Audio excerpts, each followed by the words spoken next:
Miami Heat are going to the NBA Finals. What's good, you guys? We're back again with another video. Today we just got done watching Game 7. Sadly, it really didn't feel like a Game 7. The game was pretty boring. I spent most of the time just talking about Jaylen Brown and how not good he is and how people like to overrate him. But I don't want to talk about that right now. I just want to give a shout out to the Heat. They played a really good game. This run that they're going on is kind of crazy. The first series against the Milwaukee Bucks, Jimmy Butler completely dominates. In the second series, I think Bam Adebayo was the best player, but they just had other series from Caleb Martin and Gabe Vincent, those type guys. And in this series, their stars didn't play good at all to me. I think Jimmy Butler probably had 2 games this series, and of course he gets the MVP of the series, which we will talk about. But I think he only had like 2 games. I think Bam had like 3 or 4, because with him you got to count defense because he basically is their defense. But their stars really didn't play good. But you got 17 points per game from Gabe Vincent this series. You got 19 points per game from what's his name, Caleb Martin this series. 10 from Max Strus. I think after a bad series last series, Duncan Robinson shot it well this series. Kyle Lowry had 2 games like today, and I believe it was game 1 where he stepped up. Like, it's going to be talked about when you talk about this run. It's going to be talked about Jimmy mostly, and that's the shit I hate. But like, they're doing this as a team. Like I said, Jimmy did have the first series, but also in that series, they shot the best they've shot all year. They were the worst 3-point shooting team in the league by far. And then in that series, they're the best.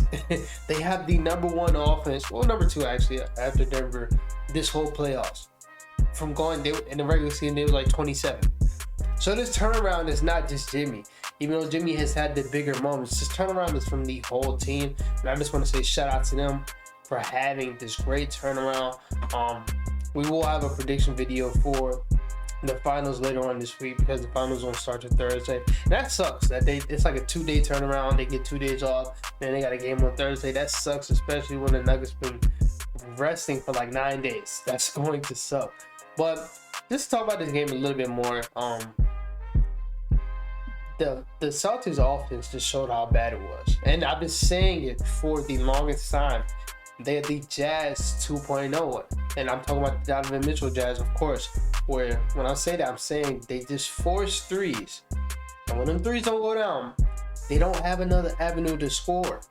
They try to do other things, but it just doesn't work because they're so programmed to shoot threes. Like, look, prime example of showing how this offense sucks. The Rockets, I think it was 2019, 0 for 29 from 3. At some point, you had to be 0 for 15, right? But they just kept shooting it because they're so programmed. It's an analytical offense. That's what it is. It's just an analytical offense where they know at this moment in this type of game in the NBA today, it's a 3-point shooting game. So they're going to focus on the 3. But when that shit don't drop, it's no other avenue we can go to. And we've seen that today. When them 3s wasn't dropping, they didn't have nowhere else to go to. And then shout out to Derek White for just saying fuck it and knowing where he came from, or Popovich, and knowing that type of offense where they really get it out the mud. And he just started driving on Gabe Vincent. He just started putting it on Gabe Vincent little ass. Pause. He just started dominating him. I think he had 13 in the third quarter. But again, he was the only one that realized that, because Jason Tatum programmed. And I will talk about the ankle shit, but that shit's not moving me. He's so programmed. I'm going to keep shooting. Even though he was passive. Jaylen Brown, he's programmed like a motherfucker. He's just jacking all night. Al Horford, I'll talk about it in the first half. Al Horford could have like 15 points. Not off threes, not up nothing. They ran the pick and roll that was pretty effective the whole game. And he would get the ball like literally right in front of the rim. Right in front of the rim. And he'll kick it out. Every single time. While noticing that they're not hitting their shots.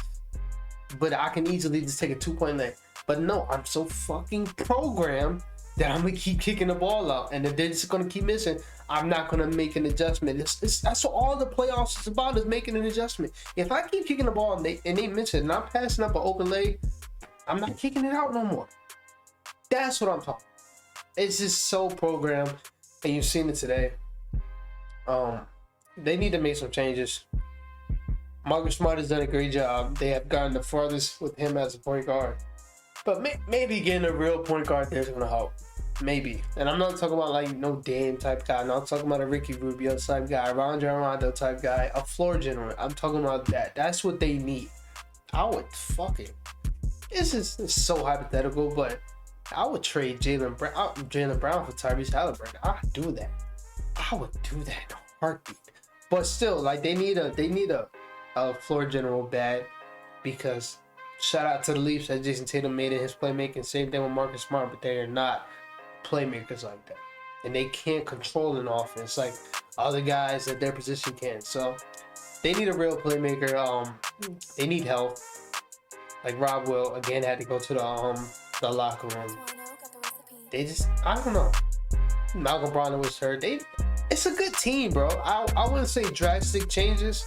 I would think about paying Jaylen Brown $295 million, because that's nasty, very, very nasty. But they have a really good team.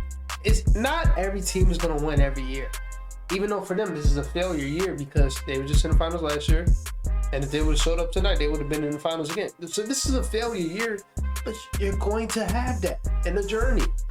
You're not gonna win every year. Not everybody can be the fucking Warriors and be in the finals every year. You can't. So I want to make drastic changes, but they do need little changes. I feel like Danilo would have been a great player for them, but not really gonna see that. But they do need like little changes right here. I mean here and there, like just some floor generals for people that not really focus on shooting. Get some guys that can get rim pressure. I think Malcolm Brogdon could help with that this series if he was healthy, but he wasn't, so he was jacking. What's even more stupid, you can't shoot, so I'm gonna keep shooting. That's stupid shit like that. But what? Fucking program. The Eastern Conference Finals MVP, it was rigged. I don't even want to say rigged. It was just stupid. I think it was like 7 people that voted for it, and they gave it to Jimmy. And it sucks because I look at Jimmy as like this different guy, and I was hoping so bad that he'd been like, bro, I didn't deserve this shit, because that's what I would have did, knowing damn well he didn't deserve that shit at all. Because Caleb Martin was by far the best player of the series. The numbers is cool. 24 points. I think he had 7 assists. Jimmy Butler, he was not good. Ever since game 2, he wasn't good. And I think one of those games he had a 40 ball that carried, that makes that 24 look really good. The efficiency was terrible. And then you got Caleb Martin, 19.8 points, so close to 20, so close, on 62% shooting and 48, I think it was 0.9 or 0.2% from 3. He was the best by far. But no, we just can't give other motherfuckers credit. So we're gonna give this guy credit. It's all a business at the end of the day. And if you don't think that has nothing to do with the business, just fucking pay attention. They're not going to give a nigga named Caleb Martin MVP, just like they're not going to give a nigga named Jamal Murray MVP. And we both know both of them motherfuckers deserved it. And in my opinion, I really do think Jamal Murray deserved it, but I know by far Caleb Martin deserved it, and they didn't give it to him. So that's sad. And the NBA let us all down with that one. But hey, decent series. So close to seeing history, so close. But that sucks. To win 3 games in a row just to lose in game 7 in your house, and not only lose, get dogged. And you can look at it, oh, they didn't even lose by 20.